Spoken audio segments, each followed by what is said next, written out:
Good evening, everyone. Welcome back to the University of Delaware's National Agenda program. I'm Ralph Begleiter, Director of the Center for Political Communication. As a former journalist, I've always thought there's a strange paradox during election seasons. I actually sometimes refer to them as silly seasons. It's this: just like the weather, everybody involved in political seasons complains about the media.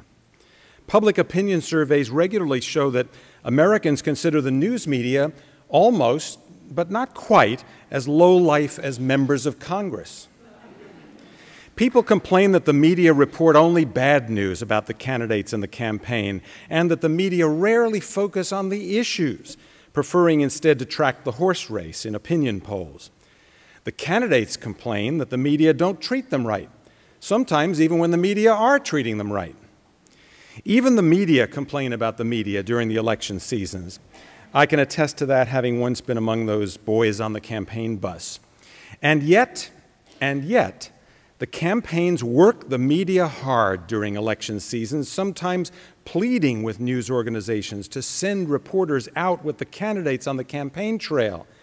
The campaigns feed the reporters, transport them, provide transmission facilities, press tents, and 100 other details to help assure that reporters can get their stories on TV, into the papers, and on the web. And people consume political news from the media voraciously during campaigns. Just look at the success of Politico.com or the TV news channels, or even the proliferation of politics-related apps on everyone's smartphone to prove that point. So I guess, like the weather, we all endure the media, even as we complain about it. Our guest tonight is one of the best in the business of reporting political news. Amy Walter is political director of ABC News. She writes one of the most widely read daily political tip sheets called The Note, which junkies all around Washington and the nation consume every morning. You've seen her on ABC News offering her smart analysis of the race this year, but she's also been on CBS, NBC, CNN, and PBS. For a decade ending in 2007, Amy Walter was senior editor of the nonpartisan and highly respected Cook Political Report. And she's been used as an expert by the Wall Street Journal, the New York Times, the Washington Post, and the National Journal. She's host of the weekly ABC News program online called Top Line on the web, and has hosted many hours of convention coverage this season. Amy graduated summa cum laude in government at Colby College. She's a member of Phi Beta Kappa, and she's been an adjunct professor at American University in Washington. Please welcome Amy Walter to the University of Delaware. Thank you, sir. Well done. Thank you. Well, I am very happy to be here, even though I was compared to a cold front or something like that. Maybe I'd like to think of myself, if I'm the weather, at least I can be a sunny day, right? Not just something that's raining on all of you. And thank you for this building. This is gorgeous. I also, the one piece that Ralph did not put on there on my resume that he read off is the fact that I'm also a sister of a University of Delaware alum. So go Blue Hens, right? I've always known that. So he was very excited for me to be up here. He said, I was on my Facebook feed and I saw you show up, and I didn't know if that was University of Delaware or you, but somehow you were in both places. So that sort of freaked me out. So I'm glad I was able to do that. And thank you all for coming out on a Wednesday night to listen to somebody from the big bad media talk to you about politics, because I know you don't get enough of politics talk in your daily life. You want to endure it for a little bit longer. And I hope what I can do, at the very least, is to show you that there are people, and I work with many of them, who really do enjoy covering politics and following politics and reporting on politics because we think it is so important to do so. As Ralph pointed out, I got my start really doing analysis, and I got it by meeting and sitting down and analyzing congressional races. So I would meet 200 or so congressional candidates a year, and I learned a great deal, not just about this country, because, by the way, it's a very big country and it's very diverse, and I met one of every kind of candidate you can imagine. Some were incredibly talented, some were very interesting. Some were smart, some had really good handwriting. But all of them were committed to coming to Washington because they felt like they were going to be able to make a difference, right? Just a normal person. This is why Congress, I will always have a passion for the House, because these were people who, a few weeks before, it was a dentist, an ophthalmologist, a local lawyer, a stay-at-home mom. They woke up one day and decided they could come to Washington and make a difference. And I still believe that, even after being in Washington for all these years, there is still a place for that, and it still exists there, even as we spend a great deal of time talking about what doesn't work. I think most people go there believing that they can make it work, and I still, in my heart, believe it, or else I think I would be in another line of work, or I would actually be very drugged right now. Maybe I am, you don't know. But I'm not. I'm not. This is on, right? I'm not. Do not do any drugs. Okay. So I thought what I would do is give an overview of where I see the race now, talk a little bit about how we got here, and then open it up for questions and comments and any accusations you have to throw at me after this is all done about how terrible that I am as part of the great media conspiracy. So we are now only 48 days out from the election, which for some people that seems like an eternity.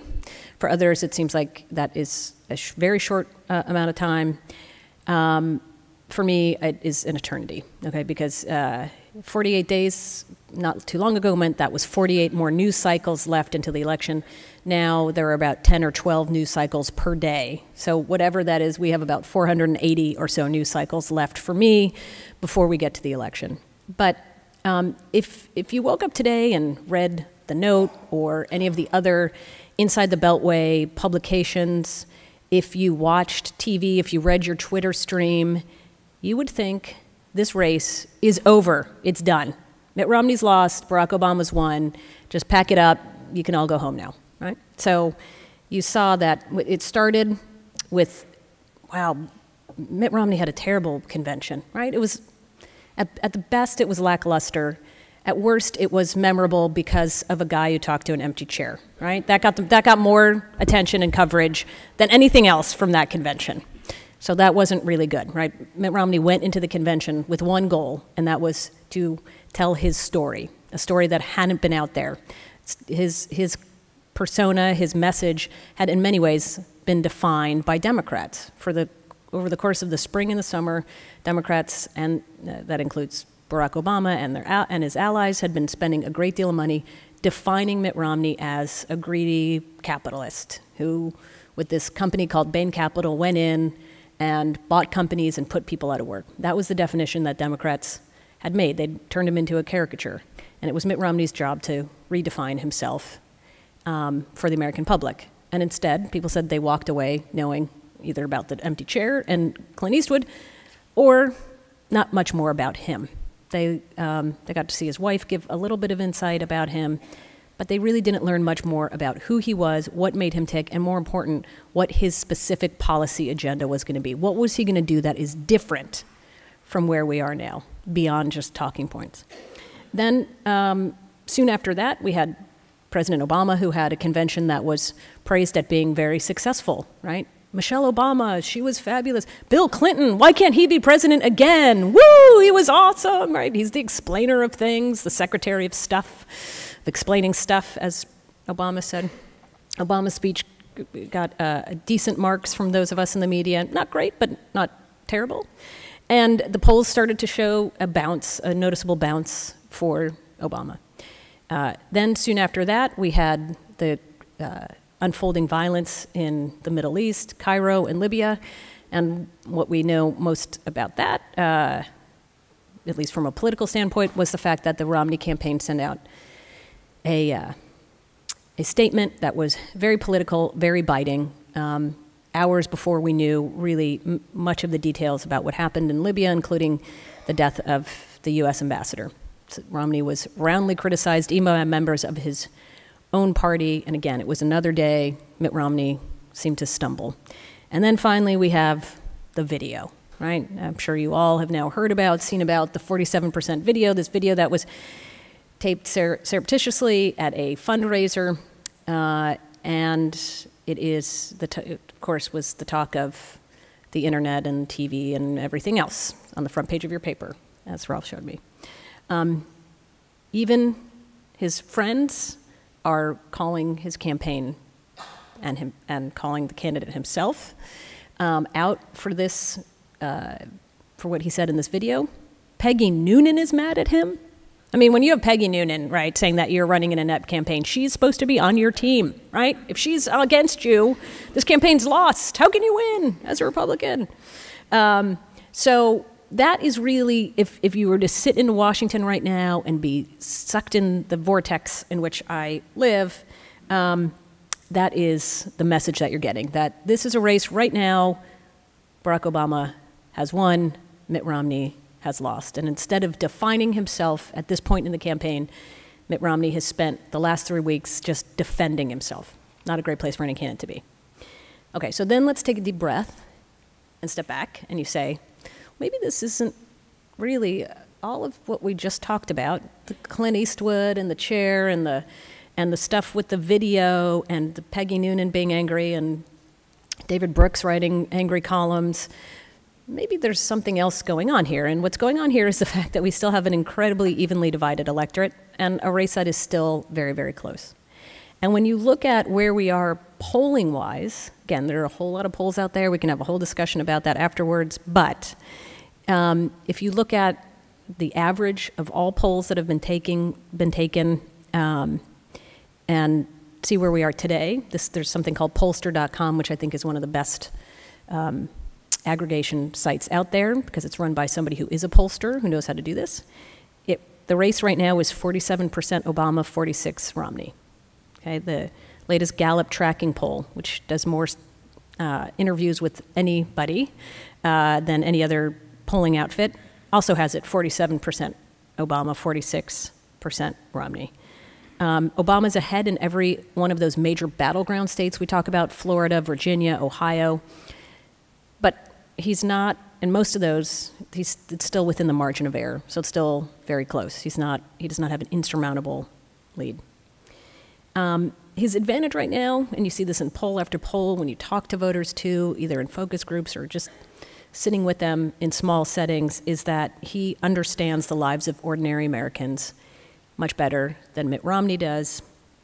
And at the same time, voters aren't convinced that he's going to do a better job on the economy than Mitt Romney. Now, they don't think that Mitt Romney right now is going to do a better job either, but on that question, the two are tied in poll after poll, both in the battleground states and in the national polls, of who do you think will do a better job fixing the economy. So obviously, if you're the challenger to an incumbent president and you're running against an incumbent president in a time of economic distress, you need to be seen as better on handling the economy, right? Romney can't win unless he's seen as better on this issue. Right now, he's basically tied on that question. The other question is, in my mind, so does he prove he's better than the president on the economy when he proves that he can also be relatable and understandable? Does he have to be lovable, right? Does he need to go on Kelly Ripa's show and talk about what he wears to bed? Is that what he needs to do? Does he need to like bare his soul? Does he need to go on Oprah? Does he need to tell America his story? I don't think so. I don't think that's what voters are asking for. They don't need to see into the depths of his soul or know what his favorite cookies are or whatever. They just want to know that he's competent, and they also want to have an understanding of what his plan is. Right now they know what he's not, because he talks about that a lot. He's not Barack Obama. But they don't really know who he is, and he has yet to make that case. And that's why we are spending so much time talking about the debates coming up. The first presidential debate is on October 3rd, and I think this is going to be one of the most watched and most discussed debates in recent memory. And when I sit and I talk to voters and see them in focus groups, this is where, and again, I'm talking about now about swing voters, people very far on the left, very far on the right. I'm not talking about you right now. I'm talking about people who are undecided. And what they do is a lot of them come and say this, which is they like Barack Obama personally. They think he got dealt a really bad hand. You know, this economy was really bad. I don't know if he really could have, I don't know, could anybody have fixed it? 4 years? So they do give him a little benefit of the doubt. It wasn't all his fault, right? He didn't make this economy bad, he got it bad. But they say, but I don't know that he's done a really good job, right? Should we reward him for an economy that's not as bad, but is not getting that much better? And they wonder what a second-term Obama campaign, a second-term Obama administration is going to look like. Because they don't get a sense that it's going to look any different from the first one. They elected this president in part because they thought he was going to change the way Washington worked, right? Yes, there was an economic crisis going on during the 2008 campaign. Yes, there were other issues on the table, but for so many of these voters, they really, really saw a Washington that was broken, big major problems coming to the fore, and they wanted to believe that somebody was going to go get to the White House, and if not change the system, at least be able to work with it to make change. And instead, what they see is a Congress that's as broken as ever, and yes, their approval ratings are barely lower than mine, barely, but is just as broken as ever, where it seems nobody's talking, nobody's getting along, nobody's agenda is getting pushed forward except for very ideological ones. So that disappointment is very evident. At the same time, they don't really know anything about Mitt Romney except for what they've seen either in TV ads or what they've heard peripherally about him. They know he's a businessman, but they think he's stiff, they think he's aloof, they don't think he connects very well. But I don't know that they're not saying they really need to like him. What they don't know and what they're really, really, really concerned about is he going to be better? Is he going to be different? Is he going to be able to solve some of these problems? Is he going to put out a plan that looks like something that is better, different from where we are now and from what we've seen in the past? And this is sort of a barb back at myself, but part of the reason I think these debates are so important and why voters in group after group I talk to are so focused on them is they want to see these candidates unfiltered because they never get to see that anymore, right? They see it through the prism of campaign ads, and you guys are in the Philadelphia media market, which is not getting as inundated, which is surprising that usually you are, but with ads, but I live in the DC market and I'm in Northern Virginia, which means we are getting pummeled with ads. I see 4 or 5 or 6, at every news broadcast. So just inundated, and they're all negative ads. So they're tired of the ads, they're tired of the sound bites, they're tired of what they see as spin, they're tired of these candidates being filtered through other people. They want to see them on a stage, nothing to hide behind, well, except for a podium. And they want them to have to answer these questions.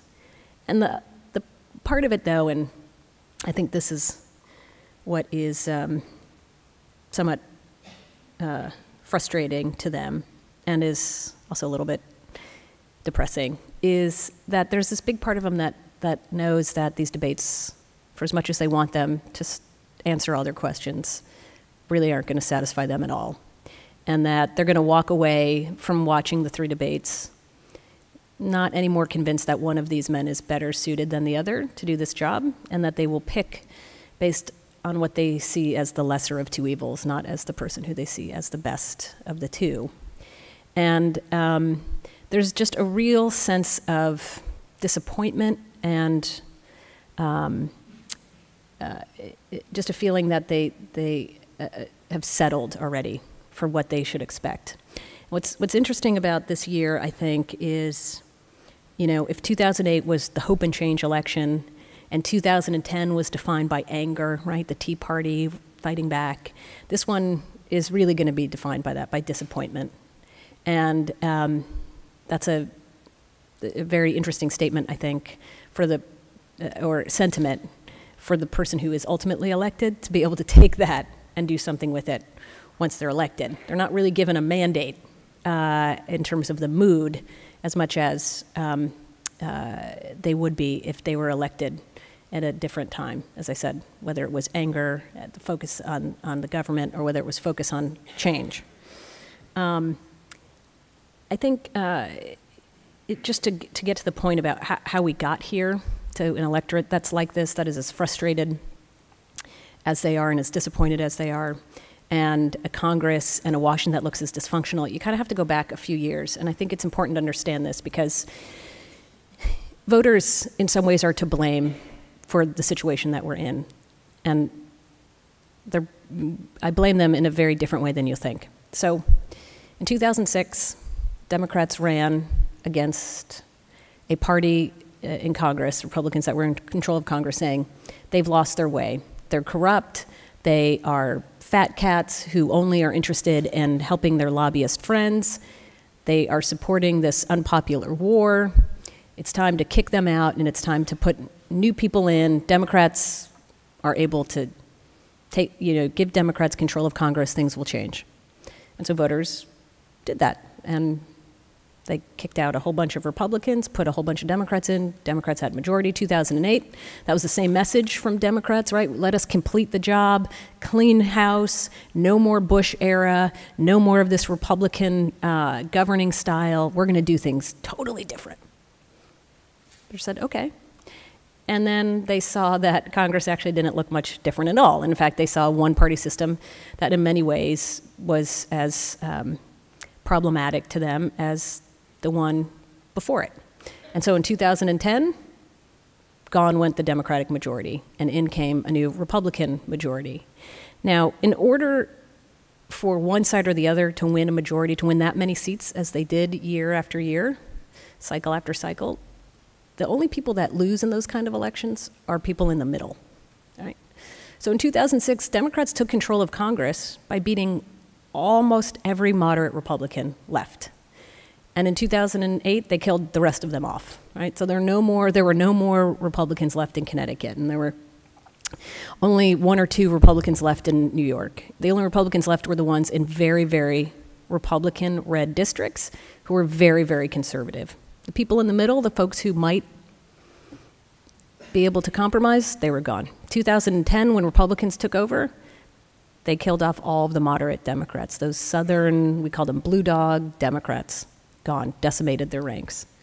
And so in voters' desire to say to Congress, I want you to change, right? I'm sending a really clear signal. I don't like what you're doing. I want you to stop it. I want you to focus on getting this job done, which is looking out for us, looking out for the economy, changing the direction of the country and the way things work. The very people that they voted out were the only people who could make that change. So instead, what they've gotten is a more polarized Congress year after year after year. So every year they think they're going to get something better. Voters, we think we're going to get something better because we're telling one side, hey, I didn't like the way you did it. These other guys are going to come in and they're going to listen to us. And then they don't because there's nobody left for you to talk to anymore. And redistricting only makes that more difficult. So we've seen now, I was talking to somebody who has been covering the House for about 10 years. He's a Republican. I asked him what he thinks this new Congress is going to look like, and he said, I think it's going to be as polarized as ever because thanks in part to redistricting and thanks in part to these voting patterns, you're going to have in Congress basically a lot of liberal Democrats and a lot of really conservative Republicans and very few people in between. And that sets up for a very difficult Congress for any president to work with. And that really sets up the bigger question, and it's also a question that a lot of voters ask too, which is, so does it really matter who wins the presidency then, right? Because what we've seen is we have a president right now who, when he had Democrats, all Democrats were in control, he was able to get a lot through, but some stuff he wasn't. When Republicans took control of Congress, he wasn't able to get anything done. So whoever wins, if Republicans keep control of the House, which looks likely, and Democrats keep control of the Senate, which also looks likely, why does it matter who's elected president? And that's why, I think there is something very important about looking to whoever this new president is, their ability to show leadership to get some of this stuff done. There's not a tremendous amount of incentive by Congress to get stuff done. We know that over the course of the next few weeks, we have an election, and then by the end of the year, we have something called the Fiscal Cliff. And I'm sure a lot of you guys have heard about this, but the end of the year, a lot of things are supposed to happen. One, all the Bush tax cuts expire by January 1. Number two, all these automatic spending cuts go into effect because Congress wasn't able to fulfill its obligation to do real deficit reform. And those two things combined, if they're allowed to go off at once, the saying is we are really taking ourselves off a fiscal cliff, that it's going to hurt GDP, it's going to send us potentially back into a recession. This is going to be deadly for the American economy. And right now, neither side is blinking. And what it needs is a real, serious leader to come in. And what we have, again, is we'll have a very polarized election, the very polarized electorate, and a campaigner who comes out of it with barely a majority of the vote, who will have won in part because he got his base particularly energized for him, while the other side was adamantly, viciously against him. So at the end of the day, I think we should be looking at not just who's going to win the election of voters, but who's going to be able to win over Congress in 2013, because that is going to be the biggest job for this new leader to have, and that is going to be the hardest job that they're ever going to have to live up to. So with that, I'm happy to take questions, comments, anything that is brewing in your mind. I don't know, do we have a microphone, or people just stand up? Okay. Oh, I have a format. Okay. We'll do that. Thank you. Thank you very much. I'll ask a few and then we'll take questions. It's sort of, this is sort of Charlie Rose style now. I guess. Yeah. I'm flattered. Yes, it's. Should there have been a Democratic challenger in the race, based on your comments about who is in the race now for president? Should Barack Obama have gotten a primary challenge? Well, that would suggest that he was out of step with the majority of the Democratic base, right? And when you look at where his numbers are with that core group, there's no evidence that he was. I think there are frustrated Democrats, certainly, but the one thing that is really helping Obama right now is the fact that he didn't get a primary challenge, right? You go back to 1980, everybody likes to make the case, not everybody, but a lot of Republicans are making the case that this election is very much like 1980, right? You had a first-term Democratic president in time of economic struggle, unable to really seal the deal at the end. A newcomer, Ronald Reagan, comes in, struggles, but ultimately, and the race is very, very, very close up until the debates. The race breaks open a little bit, and then, of course, by election day, it's a blowout. There are many problems I have with the comparison, but the most important problem in making that comparison is that Jimmy Carter, of course, had a very serious primary challenge. And right up through the convention. Right up through the convention, and this president doesn't. So, you know, when you look at past races, and this is what's getting harder and harder for political scientists, I think, to do when they're trying to compare one election to the next, is, you know, Jimmy Carter and Ronald Reagan and even George H.W. Bush, they weren't getting 95, 96% of their base, right? You could win by you'd get 80% of your base, and maybe you pick up 10 or 15, 20, 25% of the other side. You get 25% of Democrats, 25% of Republicans. These guys now get elected with 90% or more of their base, and there's no moving either one of those things. So the base is less of the issue, at least on the Democratic side for right now. It's much more problematic for Republicans as they're trying to kind of figure out their identity as the party out of power. Democrats may be in that position if they don't win, but for right now, it's really the Republicans that it's struggling internally a bit, internally divided on who they are. I get the question all the time from people about, isn't there a pendulum, and won't Washington swing back again in the direction of compromise to accomplish the tasks that the people and the country need to have accomplished? Your remarks sort of suggest that if there is a pendulum, it's still swinging into an even more radical position and not back toward compromise. Toward compromise. It doesn't seem like that, and maybe it's because well, two things. The first is, with the advent of social media and the news cycle, as I said, is moving so fast and is so open and transparent, right? Anything that happens now is instantly transmitted on the web or on TV.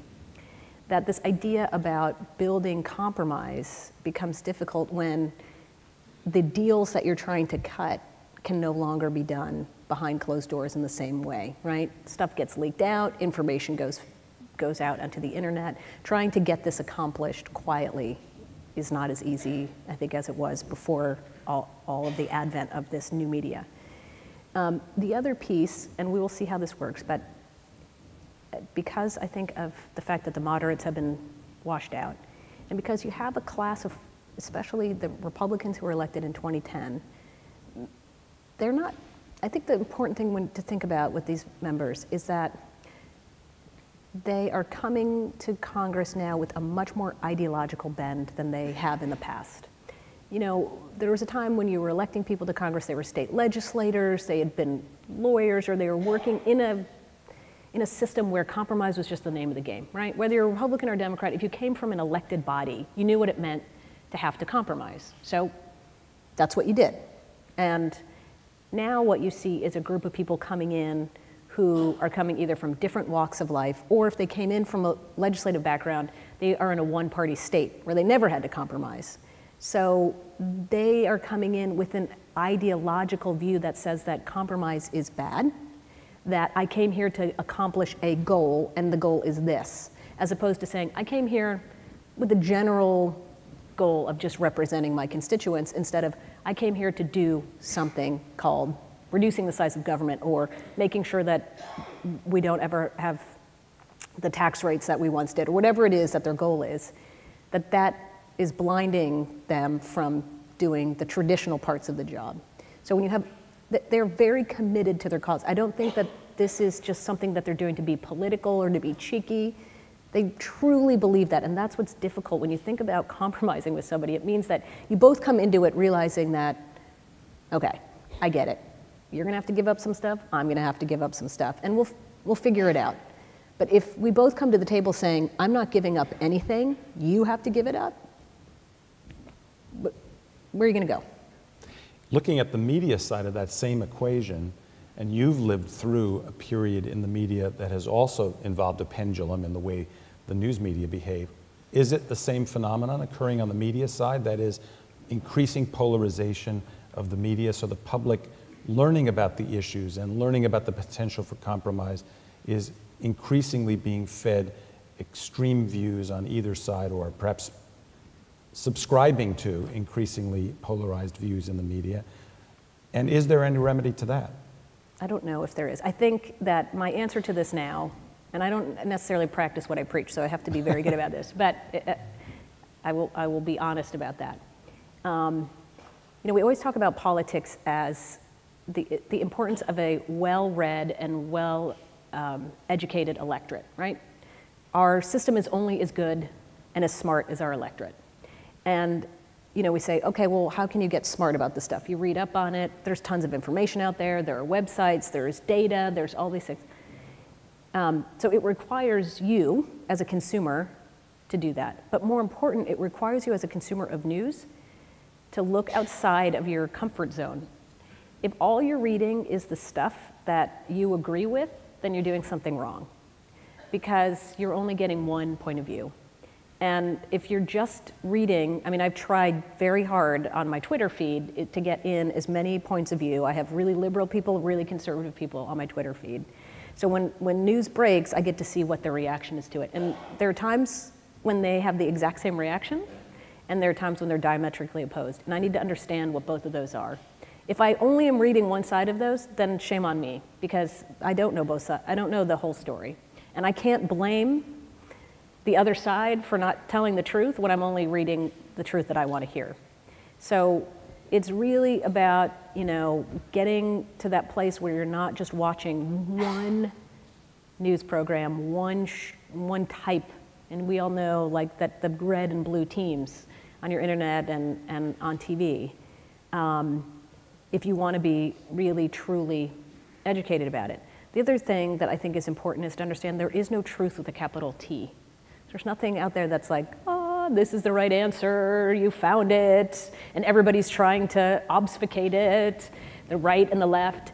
It's that you have, this is what is healthy about political debate and is healthy about this process is you have one problem and you have many different ways to solve it. Now, I can totally disagree with the way you think about solving it, right? Like, here's how you tackle Medicare, here's how you tackle the deficit, here's how you tackle healthcare reform. But that doesn't mean that you're a bad person because of it. That's what's changed over time, I think, too, is instead of just saying, nope, I don't disagree, it's you are you're a communist, you're, whatever term you want to use for how bad people are for having views that are different from you. And I think we have to be very conscious of that as well. I think that's where the social media has become a problem. I'm still amazed at what people will say to me over the internet, over Twitter or email, right? Like, you realize you're talking to a human, right? Like, I know you're hiding behind this little avatar thing and whatever your fake name is, but this is like I'm not just a robot that you can yell at, or not just an inanimate object. So I think the level of discourse has, in many ways, been coarsened by the fact that we can hide behind a lot of that anonymity. It wasn't too long ago when the ABC Evening News, perhaps under your direction or your predecessor's direction, would have been the institution that would have led with the video, the 47% video, and that would have been a big breakthrough, and all the other channels would have said, ABC News reported tonight that blah, blah, blah, blah, blah.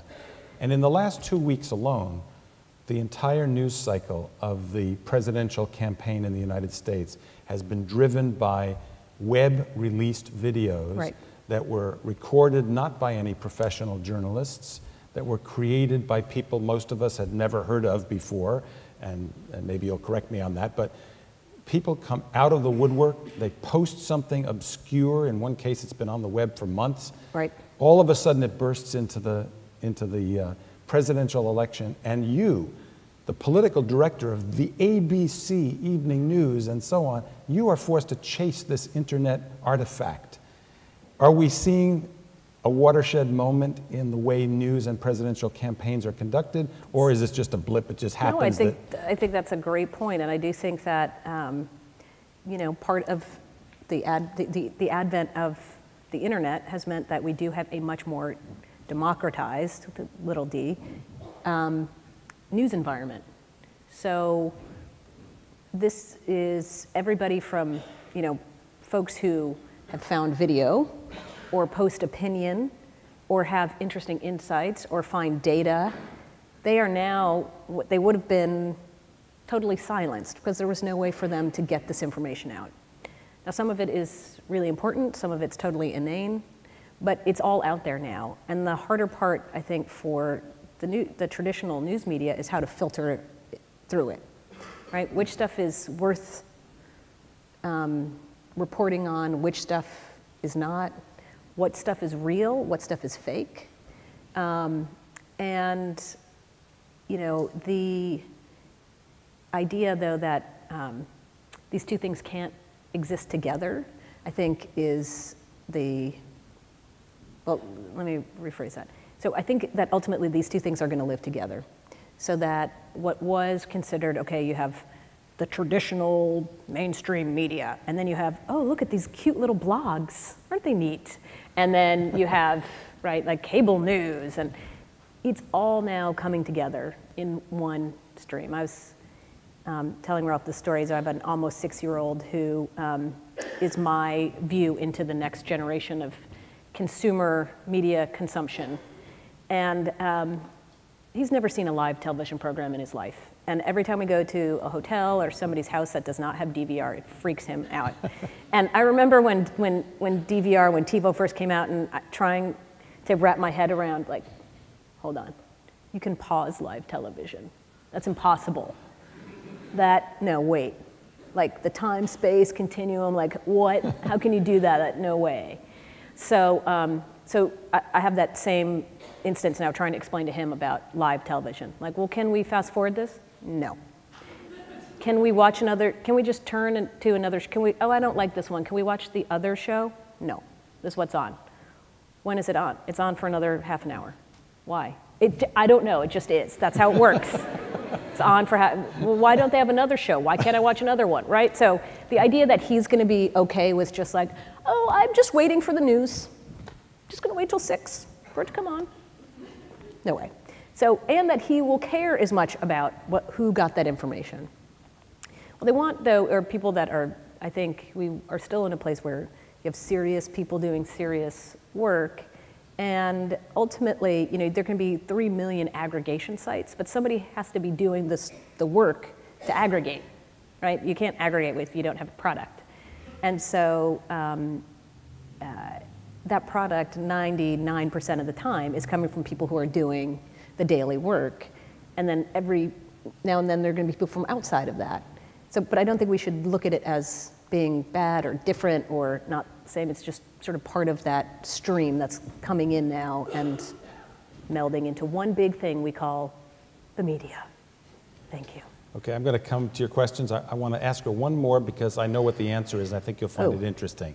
Let me try something here. How many of you, I'm going to ask you to tell me what your primary source of political news is, all right? So you're going to have to make a choice because I know you all use more than one source, but primary source.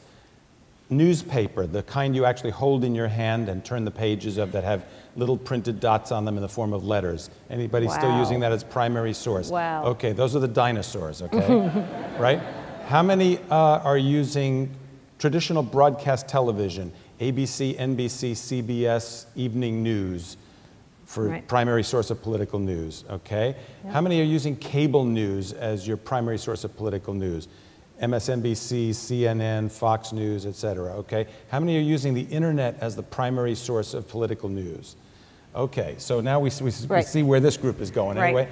So my question to you is, in 1983, ABC owned an all-news television channel that competed with CNN. It allowed Ted Turner to buy that channel, and ABC went out of the cable news business. Is cable news dead? I'm not going to say that it's dead, but I am going to say that based on those hands that were shown out there, sure seems to me that the growth industry is the internet, right? I mean, you don't have to, I'm no expert on business development and where the media is going in terms of its broader business implications, but it sure seems to me that if, again, I look at folks here who are undergrads or in that age group, or look at my own kid, the thing you carry around with you every day, whether it's your laptop or your iPad, is your primary source of all your information. So why would you go turn on a television when you could go get it right in front of you on the thing that you're using for everything else anyway? And so I think that is ultimately the place you want to be, right? Whoever can make that, whichever news organization that is, that can make that leap to being the internet news channel that everybody's going to go to and say, oh, yep, I can just watch it here on my iPad. I can't get it on TV necessarily, but I can get it on the internet. That's going to be the place. And again, it could be like we have with the traditional model where you have a NBC Internet, MSNBC, ABC Internet. I don't know. I mean, right now we basically do have those two things. But what it looks like right now is you have ABC TV, you have ABC Internet. There are individual shows on ABC Internet that you can't get on the TV program. Like yours, top line. Like ours. But you can also watch the traditional TV stuff on ours. But how do you make those two come together? And also, how do you get the benefits of the interactivity of the internet onto the news, right? The reason that we like the internet so much is that we feel like we can connect with it and engage with it. I can direct message you guys while we're talking. I can read my Twitter feed. I can find a way to see how other people are reacting to the information on that screen in a way that I can't on TV. So the person who can figure that out, or the people or the organization, they're going to be the next thing. Okay, that's where I'm investing. All right. All right, questions from the audience. We're going to do alternate as we usually do. Question from a student first and then from a non-student. Student question, yes. So we've seen this as a big controversy recently with fact-checking. Mm-hmm.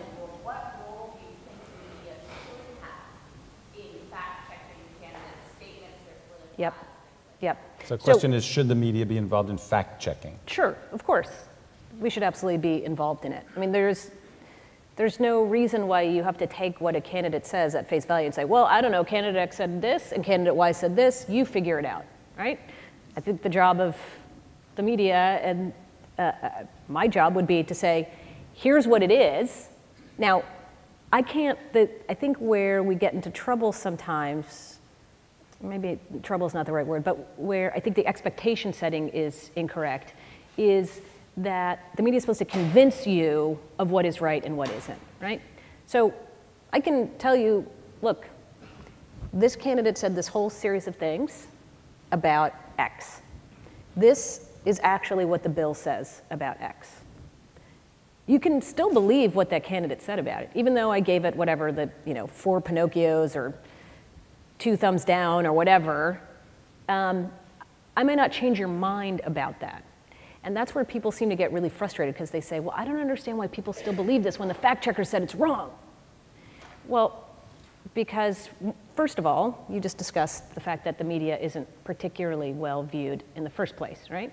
So what you're asking then is, do people outside of the media believe that the media are fair fact checkers? So do you believe that? If I say, well, yes, I went and I did the research, and this person, what they said is wrong. Well, how do we trust you? Well, because you should. I'm not taking a position in this. Well, why should I? How do I know you're telling the truth? And also, again, a lot of this is, look, a lot of the stuff that goes on TV, that goes into ads, and all of this is not just like blatantly lying, right? It's not like Ralph kept little puppies in the basement and then murdered them every day, 1 puppy a day. I don't know, maybe you did. I don't know, but I have nothing for you on that. We can be like, that's actually 100% false, right? But if I said, well, here's this issue that is sort of, it's really complicated. He voted this way on this, and the language on it was this. So by voting for it, he was kind of advocating that, right? It's usually very circumspect how they get to this, making this point. So you can say, well, by the letter of the law, false. By the spirit, right? So you're spending a lot of time on that. And again, it comes back to what do you want to believe? And that's where the fact check thing becomes very difficult, because if you have an environment as polarized as this, you're going to believe everything the other side says is a lie, and you're going to believe that everything your side says is true. And that makes it that much more difficult. But I think that you can't give up and say, well, we're not going to try. And again, it's up to you, voter, people of the Delaware and elsewhere, to say whether it's true or not. What do you say to people who say to you as a media person, just show me what the candidates are saying, okay? I don't want to hear all your commentary. Right. I don't want to hear all that extra stuff. If the candidate has a press conference, show me the press conference and let me just hear the candidates. And there is a place and time for that, and that's why we get, well, 2 things. One, there's C-SPAN, which does have just the feed to see that 100%. We don't have 2 hours. We have a 20-minute broadcast where we also have to get in things like about the weather and, something with Jessica Simpson or American Idol or something. So we got all that to cover. So that makes it difficult. And but it's really easy to do because there are lots of places. If you want to just do raw feed of a candidate, you can do that. We also have the conventions, which, we get mocked for basically giving campaigns of an infomercial every 4 years. Why are you doing this? All they're doing is it's just stagecraft. But you only carried an hour a night of the conventions. We carried an hour a night, except, hello, on the internet, 5 hours. And you could watch either and this is the beauty of the internet, you could either watch the two of us interviewing people and blabbing over the non-primetime speakers, or you could mute us and go to the speaker and with none of us, or you could go back and forth. And what we found was that people went back and forth. They watched it for a little while, then they're like, okay, I'm done. Let me check in with this. What are they talking about? Oh, that's somewhat interesting, or that's really boring. Right, I'm going to go back. I mean, that's the kind of flexibility that the internet can give you that you can't get from the TV. Okay, question from a non-student. Yes, sir. With the polarization of the two parties, do you see that there might be room for a third or fourth party that could be the moderates? Wouldn't that Fill that room? I know. So that would be a. What about third What about a parties? third party? So the interesting, it's a great question because now you have not just that the polarization, but you have a greater number, as the polarization has gotten stronger, there's been an increase in the number of people who identify themselves as independents. There are more people now that identify themselves as independent than from either party. Okay, that's a pretty big deal. And yet, once you push those independents, you realize that they pretty much vote party line too. They just aren't as strident about it, right? They don't feel particularly connected to their party in the same way that somebody who identifies as a Democrat or identifies as a Republican. And the problem with the third party candidate right now is, and this is the great irony, is that in this era of dysfunction, a third party candidate seems like it's just adding another layer of dysfunction, right? So now what you're telling me is you have these Democrats and Republicans who don't get along, and somehow you're going to add a third party, and that's going to make it better? That's crazy. It's just going to make it, how is somebody with no party affiliation going to go get any votes in Congress? They have to have some alliance. They have to have some loyalty somewhere. And then, of course, you have that whole electoral college thing. That makes it difficult for the presidential race. But look, I think one interesting race to watch is in Maine. There's a Senate race in Maine. Olympia Snow, longtime moderate Republican, stepping down. Running to replace her is a Democrat, a Republican, and an independent. The independent is Angus King, who was the independent governor from Maine, very well known, very popular. Now, he's leading right now, and he's expected to win. He's said that he is not saying who he's going to caucus with. Now, this is the other problem with the third party. If you don't have a party, you don't have a caucus. And if you don't have a caucus, you don't have a committee assignment. You don't have a committee assignment, it's kind of hard to be in Congress, right? So he has to pick one side or the other once he gets there. And the assumption is that he's going to be caucus with the Democrats in order to get, especially if they're in the majority, he'll get a better committee assignment. That said, he's still going to identify himself as independent. And that is important in the same way that Joe Lieberman identifies as independent. He's a Democrat, but he votes against Democrats a lot. So those are the kind of differences they can make. The other thing I wanted to say about the Senate that I didn't say, that there is some hope here after all my gloom and doom and hand-wringing about Congress and how dysfunctional, how bad it is. There are some really interesting Senate races that actually are bucking the current trend. I mean, right now, as I said, you have Angus King in Maine. You have Democrats doing very well and potentially winning seats in places like North Dakota and Indiana. You have Republicans in Connecticut and in Massachusetts who could win, and in Nevada. So theoretically, if those kinds of people win, they come in with a very different agenda and attitude because they can't be party line people if they're going to keep their seat. So that's a good sign. The other theory that goes against the gloom and doom, as I came up on the train, the nice thing about coming up on the train is you never know who you're going to run into. And I ran into somebody who was a House staffer for Democratic leadership for a long time. And I asked him about the Fiscal Cliff and how bad it was and could there be a deal. And this person was a little more hopeful than I was with the theory that, look, if Obama's elected for 4 years, the Republican leadership has a choice. They can either just say, we're going to keep obstructing him for 4 more years and potentially run themselves out of business, right? Because there's nothing they can do now. They can't run against him. he has nowhere else to go. He's going to be the president for 4 more years.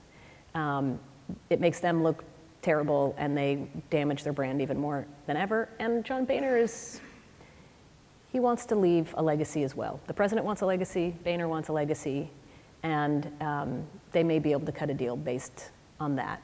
Again, more personal issue here than political. Now, getting their teams on to go along with them, that's another story. But that there is a will there. There is some compromising going on, potentially, behind the scenes. We'll see. But I do think that if those folks in the Senate win, if you have Obama winning another term, you may see some of those seeds of change start to germinate, or we're left with a process as bad as it has been. And are you seeing any of that in the House, that kind of trend that you talked about? No, because in part of it takes, I think, a little longer to do that. But I think in the House, it's actually the opposite. So you're going to get a more calcified House, but that means it's really incumbent on the leadership to bring that House along.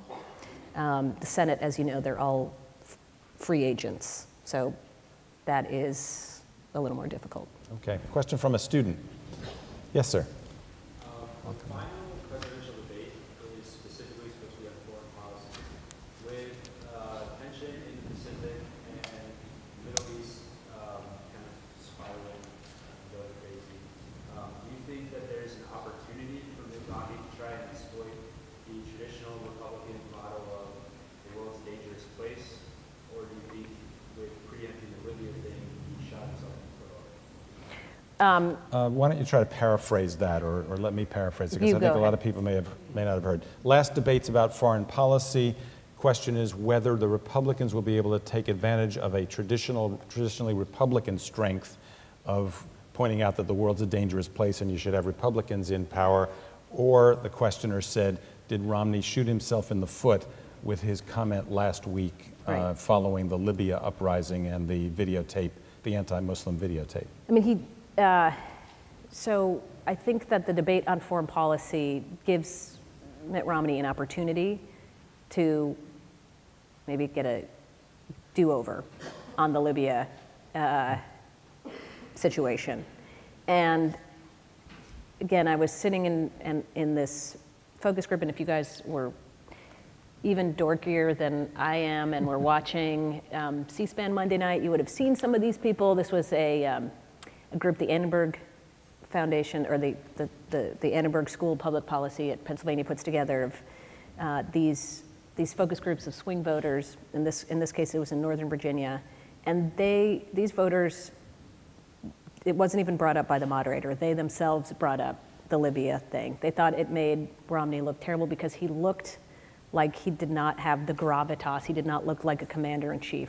That was a knee-jerk, not well thought out response. And they said, you know, the most important thing on foreign policy is to step back and take a deep breath. You don't want a president who's going to go in and say, here's the answer, I'm going to just push the button. Let's go. Send the troops in, or, you know, release the Kraken, whatever it is that you do as the president of the United States. Let it all go, right? You have to have some stature. I mean, this is why it's always, you know, when you're the president, you do have that asset, which is this big seal, all those awesome pieces of military equipment at your disposal. You look like the commander-in-chief. Your opponent, it's very hard for that person to look like a commander-in-chief unless they have their own military background. So that said, I think what he needs to do is look thoughtful, and he needs to have a well delivered agenda. He needs to look like he can be quick on his feet, but not too quick to judge. You know, those are the sorts of things that people are looking for. Because again, I think that you have just a whole bunch of voters out there sitting and waiting to take a measure of this man named Mitt Romney. They just don't know what to think of him. They've seen a lot about him and a lot of him, but they don't know him. And so how he reacts, I mean, these 3 debates are, as you know, they're going to be in different settings. So one is going to be the traditional debate, where you're going to get a whole bunch of questions on a whole different array of topics. The second debate is going to be town hall style. That's where we know we had the 2 infamous debate moments. One was the George Bush 1992 looking at his watch, right? See, the older people laughed. All the young people were like, 92? I wasn't even born in 92. What is that? And then I think it was 2008 when it was John McCain who had like a weird, he was like walking at the wrong camera moment, right? Remember that, where it looked like he was like walking into the, so those can be fraught with some danger. And then the foreign policy. So all three of those are going to give people a really good sense of like how this guy exists in these different areas. And yeah, which was the one that Gore sighed at? That was the one, so in 2000 he sighed too much in the first one, then he was a little too stiff in the second one, and then the third one he, you know, who knows? But that would be my answer. Okay. A question from a non-student. Yes, sir. So does Paul Ryan help or hurt? Romney? Okay. Excellent question, and I think some of it depends on who you are. It will help you decide how you feel. I will say this. So I told the students this at dinner tonight, but the Paul Ryan story is fascinating on a couple of levels. The first is 2 weeks before the VP was picked, you know, the conventional wisdom in Washington was, this is Mitt Romney. He's going to go safe, right? He's played safe his whole life. He's not going to go out and do something crazy. There's not going to be a Sarah Palin. And Paul Ryan, that's kind of risky. I mean, I know he's on the short list and he likes him a lot, but man, he has this Ryan budget that's really controversial. And you know, if he picks him, he's going to have to answer for all of the stuff that comes along with the Ryan plan. As I said at dinner, the picking of him was fascinating enough, which was, you know, we had kind of gotten a hint that it, you know, was really coming down to Portman and Ryan. We had reporters following both of them so closely, including one of them parked out in front of Paul Ryan's house. He was there all night. We kept asking him, is Paul Ryan still there? Because we keep hearing that he might be the VP pick, and they're putting the VP candidate in Virginia at 10 o'clock in the morning. So is he still there? Yeah, I saw him go in 3 in the afternoon. He hasn't left. Are you sure? Yeah, I went to his door. I knocked on the door. Lights went on. Nobody opened the door, but he's there. Okay, are you sure? Yeah, we rang the doorbell again. You know, nobody came to the door, but there are people moving behind the blinds. I mean, he was there all night. And then at 3 in the morning comes word that it is Paul Ryan, still no movement. I was like, how is he going to get to Virginia if he hasn't left yet, right? 10 in the morning, this is not a direct flight. I don't know. So we come to find out that he had left the night before, and he fooled all of us who were watching him. I mean, staked out literally in front of his house. Just imagine you try to leave your house, someone's in front of your house in a car, and Paul Ryan had come up that afternoon and told our reporter, oh man, I forgot my keys in my aide's car, but I have an extra key in the back under the, you know, one of the mats. So we went out to the back and never saw him after that. Well, the story, as some of you may know, is that he didn't go into the house. He ran through the woods to a waiting car on the other side of the woods, got into that car, drove to an airport, was driven to an airport, went on a private plane from Illinois, so nobody would have tracked, it wasn't going to go from Wisconsin, to Virginia. While our reporter was there the whole time, like, he's still there. He hasn't left. I'm telling you, he's never left. I've been watching the door for 24 hours. Okay, all that is to say, I remember writing that when it broke that morning at like 6:15, wow, this was, okay, Mitt Romney's rolling the dice. He decided that he was going to go bold, that he was not going to just pick a safe guy who was just going to be sort of sitting on the sidelines doing the traditional VP thing. He was going to embrace somebody who is best known for taking on sacred cows, especially on entitlements. Okay. And yet, Paul Ryan hasn't talked about that at all. He didn't talk about it in his convention speech. He doesn't talk about it on the campaign trail, but a little bit. This idea that the Ryan budget or was going to be part of the new agenda for, or you know, part of the message for Romney, it never occurred. You saw Peggy Noonan allude to this, others, this is a very small campaign, where are the big ideas? I wrote about this the other week about, I don't see the bold, right? If this was a campaign that was going to take on the status quo, saying, you know what, we can't just keep talking about these little teeny fixes here and there and little differences between us. I am coming in, Paul Ryan is coming in with an agenda that is different, and some may say it's radical, but we need to do it, and some of it's going to hurt, but it needs to happen to make this better, right? All the same things that you hear Paul Ryan say. Can't kick the can down the road. But none of those things have been part of the Romney-Ryan speech, stump speech, or it was not part of the convention. It hasn't been part of their campaign at all. And Paul Ryan is now in that sort of traditional vice presidential role. He's the attack dog when he needs to be. He's the supporter and booster of his candidate when he needs to be. And that's about it. Now, to be fair, regardless of who this person was, we know that vice presidents don't win or lose elections. It is the person on the top of the ticket that does. But I think that what we thought Paul Ryan was going to do, what many conservatives had hoped Paul Ryan was going to do, has not happened. Amy, I'm going to echo our questioner's question and ask you if Biden helps or hurts Obama. Remember where you are. Where you are. I'm sure we're in the... no, we're not. Are we in the Joseph Don't even go there. Biden Don't even go there. Don't get me started. Auditorium. So...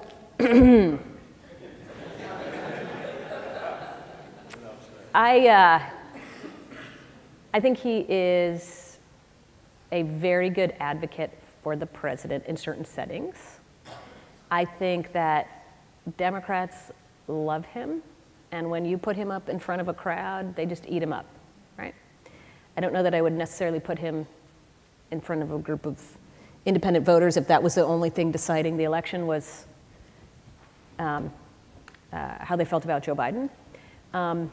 I think the bigger question is, what is Joe Biden going to do after this? And I think for him, this vice presidential thing has not been particularly good for his identity. And again, I say this coming through focus group after focus group, but when the moderator goes through, he'll ask people how they feel about different public figures. And when Joe Biden's name comes up, a lot of it is, he's a joke, he's goofy, he's a gaffe guy, he's not serious. I mean, this is a man who had a very long tenure in the Senate, well known on foreign affairs, foreign policy, and now he's been sort of reduced in many voters' minds to an Onion article or a headline, right? He's with the Trans Am, polishing the Trans Am. For those of you who didn't see that Onion article. Yeah, that's an inside joke for a lot of people. Sorry. Anyway, he... Look it up, The Onion. The Onion, Joe Biden. Google it. Trans Am.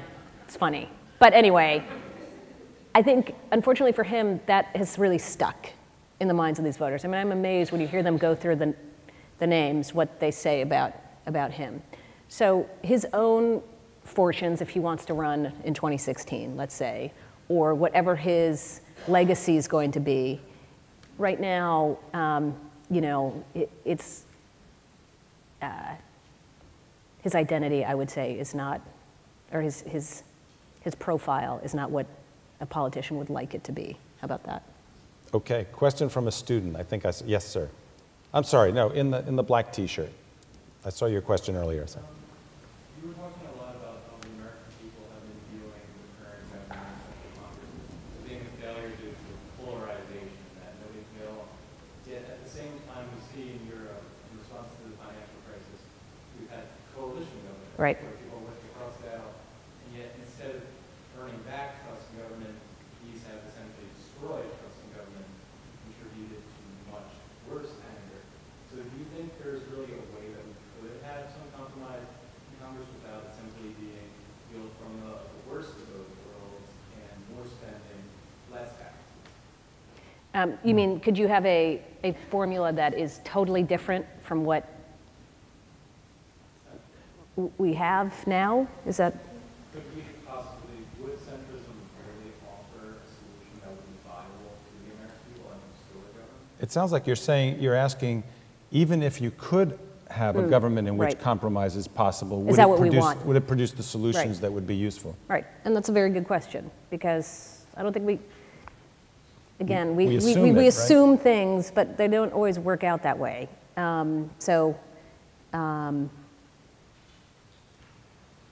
Listen, I think what you need, though, are people who come to the table as honest brokers. And to me, an honest broker is somebody who is able to and is willing to compromise in some way, shape, or form. They may have a very strong opinion about certain things, but that they can come at the end of the day and say that the goal is more important than my own personal agenda, the bigger goal. And again, I don't think this is just unique to politics. I think this is in many ways endemic to American society. We like to wait to the last minute to do things a lot, right? We know there's a lot of stuff that we should be doing that we don't do, right? Because it's not that comfortable, or we know we should be doing it, but we really don't. So we'll get to it later.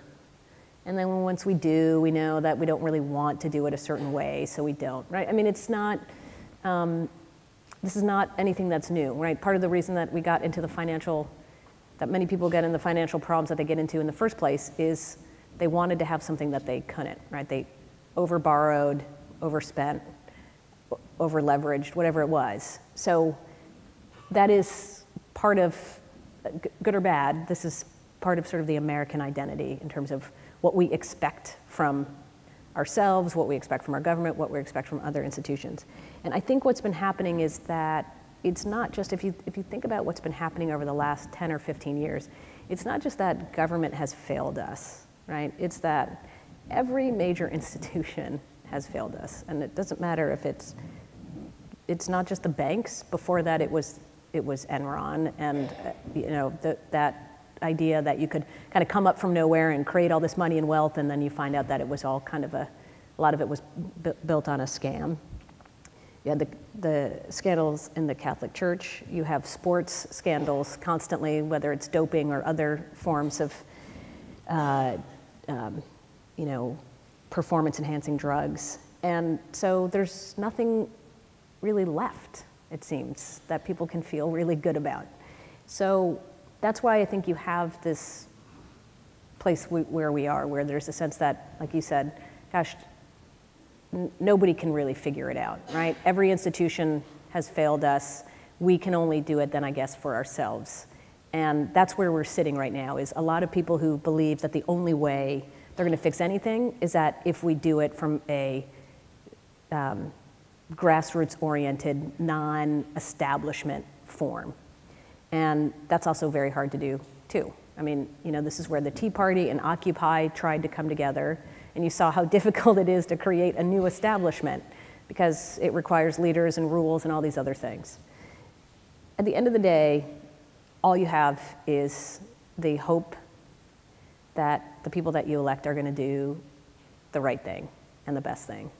And ultimately, they may wait till the very last minute. Ultimately, it may be incredibly painful to watch and to live through, but that they do it. And I think that is what the financial crisis taught a lot of people. I think that's what this, the debt ceiling fight taught a lot of people, is that at the end of the day, they may be willing to put their ideology first, but that they know that they are not going to let the country itself fall off the cliff. Question from a non-student. Yes, sir. It seems that this election was the first effects of the Citizens United. What do you foresee the extrapolation Down the road. So questions about Citizens United and fundraising and the rules about disclosure of people who give to, right. To large contributions to campaigns. I think at the end of the day, we have spent a lot of time, well, let me rewind. We spend a lot of time talking about Citizens United and its impact on the presidential race, because that's the most focused upon. But I think where it is going to have an impact and where it is having an impact and will continue to have an impact is on these lower ballot races. And it's not just Congress and the Senate, it is even below that. It's people talking about school board races and ballot initiatives, the sorts of things that affect your day-to-day life, and the stuff that you don't really see, right? Because everybody knows about, oh, Sheldon Adelson, everybody knows who that is, because he's now a national figure because he's spending 50, 60, maybe $100 million to influence the presidential race. But what you may not know is the amount of money that these outside groups are using and spending and funding all levels of political engagement. And to me, that's going to be the place where, whether it's fact checkers, but there are a lot of outside groups that are set up to follow this, Sunlight Foundation and others. And I think that's where we're going to find that their influence was much more effective. And I think we will see at the end how much it affected Congress in terms of those House races. But I would really want to study on how much money was spent at the legislative and lower level, and even on ballot initiative level, because that may tell us that, not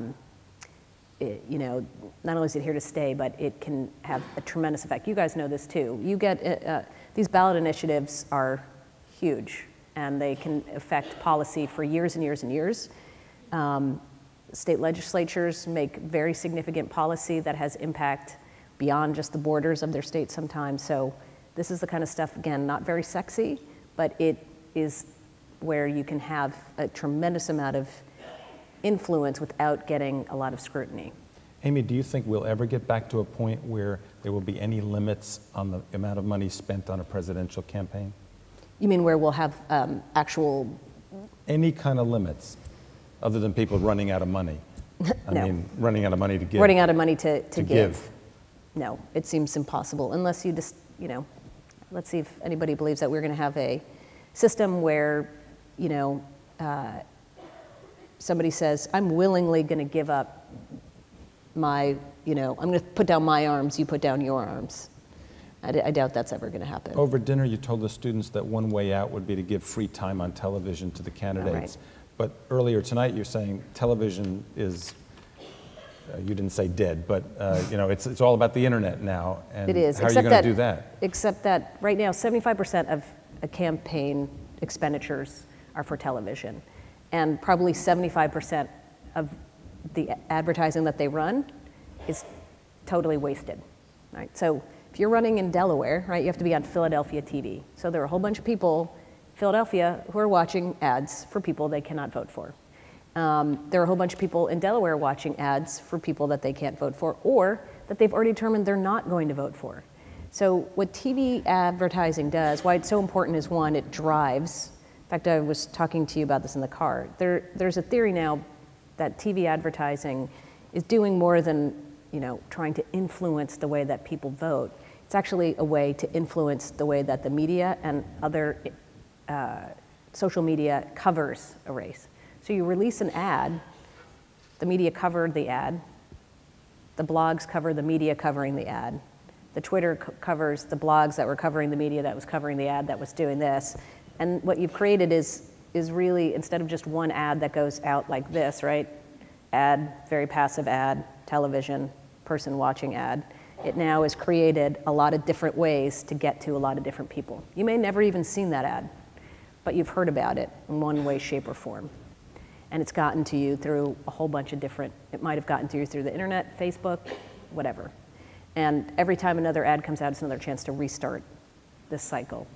But advertising is also important because fundamentally, the people that are the undecided people in elections are people that they make up their mind at the end, and they're usually a lot of people who are very passive voters. These are people who are getting their information, not because they're going out and looking for it, because it's coming at them. So if you're just flooding people with information who are not going out and getting it, the best way to do that still is TV. Question from a student. Yes, sir. Yes, you posed a question earlier about how, the presidency matters with the senators and House play. Do you think that the perception of the public in how they view the lack of importance in the House and the Senate is a result that the media focuses so much on the presidential race? Does the media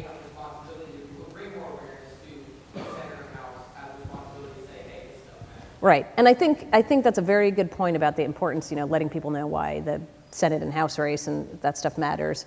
Now that's also a big role for your local media to cover. I mean, I remember when I was doing stuff in Philadelphia in the 90s, it was really hard even to get local events on the front page of the Philadelphia Inquirer about local races.